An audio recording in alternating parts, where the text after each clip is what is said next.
राजा राममोहन द्वारा किए गए भारत में कार्य। राममोहन राय ने इसे देखा और उनका मानना था कि मुक्त व्यापार के तहत भारत में यूरोपीय लोगों की अप्रतिबंधित बसावट आर्थिक निकासी संकट को कम करने में मदद करेगी। 29 अगले 2 दशकों के दौरान राममोहन ने विलियम कैरी के साथ मिलकर बंगाल के हिंदू धर्म के गधों अर्थात अपने स्वयं के कुलीन ब्राह्मण पुजारी कबीले तब बंगाल के कई मंदिरों के नियंत्रण में और उनके पुरोहिती जातियों के खिलाफ अपना हमला शुरू किया। 19 लक्षित कुलीन जातियों में सती, विधवाओं का सहदाह संस्कार, बहुविवाह, बाल विवाह और दहेज शामिल हैं।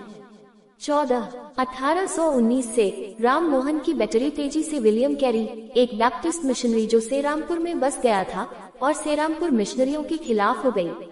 द्वारकानाथ की उदारता के साथ उन्होंने ट्रिनिटेरियन ईसाई धर्म के खिलाफ हमलों की एक श्रृंखला शुरू की और अब ईसाई धर्म के यूनिटेरियन गुट द्वारा उनकी धार्मिक बहस में काफी मदद मिली।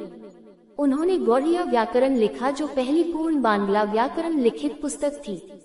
यह 1826 में प्रकाशित हुई थी। 3 1828 में उन्होंने देवेंद्रनाथ टैगोर के साथ मिलकर ब्रह्मो सभा की शुरुआत की।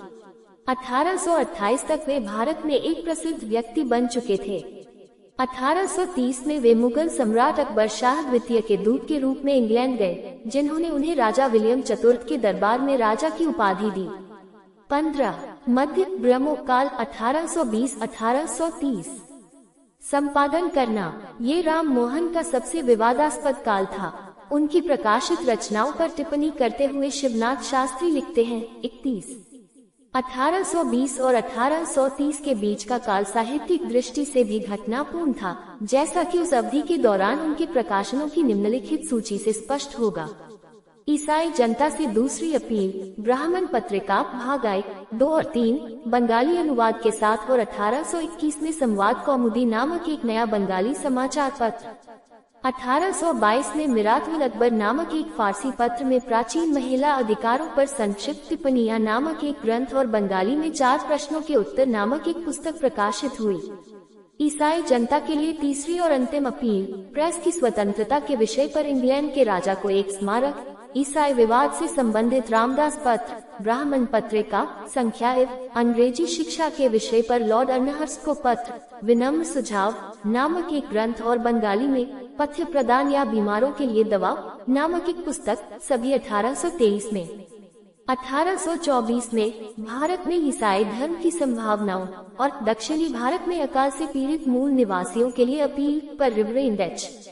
वे को एक पत्र। 1825 में पूजा के विभिन्न तरीकों पर एक ग्रंथ, ईश्वर प्रेमी गृहस्थ की योग्यता पर एक बंगाली ग्रंथ, एक कायस्थ के साथ विवाद पर बंगाली में एक ग्रंथ और 1826 में अंग्रेजी में बंगाली भाषा का व्याकरण, गायत्री द्वारा ईश्वरीय उपासना पर एक संस्कृत ग्रंथ जिसका अंग्रेजी अनुवाद भी है, जाति पाति के विरुद्ध एक संस्कृत ग्रंथ का संस्करण तथा 1827 में एक हिंदू का प्रश्न का उत्तर नामक पहले से चर्चित ग्रंथ, दैवीय उपासना का एक रूप और उनके मित्रों द्वारा रचित भजनों का एक संग्रह 1828 में।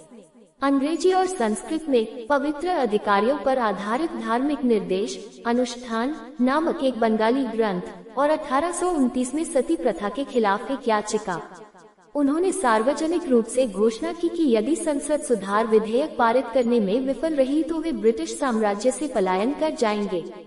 1830 में राममोहन रॉय ने मुगल साम्राज्य के राजदूत के रूप में यूनाइटेड किंगडम की यात्रा की ताकि यह सुनिश्चित किया जा सके कि लॉर्ड विलियम बेंटिक के बंगाल सती विनियमन 1829 में सती प्रथा पर प्रतिबंध लगाया गया था, जिसे पलटा न जाए। इसके अलावा रॉय ने मुगल सम्राट के भत्ते और सुविधाओं को बढ़ाने के लिए राजा से याचिका दायर की।